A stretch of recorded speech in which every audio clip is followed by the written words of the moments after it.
নমস্কার বন্ধুরা, সবাই কেমন আছেন? সবাইকে মহাষষ্ঠীর অনেক অনেক শুভেচ্ছা। আজ মহাষষ্ঠী, সবাইকে মহাষষ্ঠীর অনেক প্রণাম। সকালবেলা স্নান করেই চলে গিয়েছি গাছতলা মন্দিরে। আমরা সবাই উপোস ছিলাম। আমি, আমার মা, আমার বোন, ছেলে মেয়ে সবাইকে নিয়ে চলে গেলাম ষষ্ঠীর অঞ্জলি দিতে।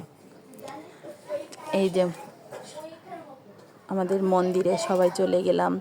কত মানুষ, অনেক মানুষ উপোস রয়েছে, বসার জায়গা নেই, দাঁড়ায় দাঁড়াই সবাই মিলে অঞ্জলি দিলাম।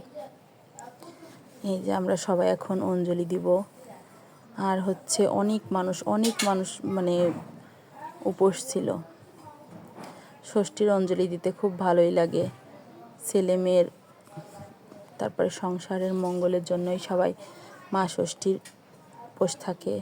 এই যে অঞ্জলি দেওয়া হয়ে গেলে সবার ফুল মার চরণে অর্পণ করলো, তারপরে প্রসাদ নিয়ে বাড়ি চলে আসলাম সবাই।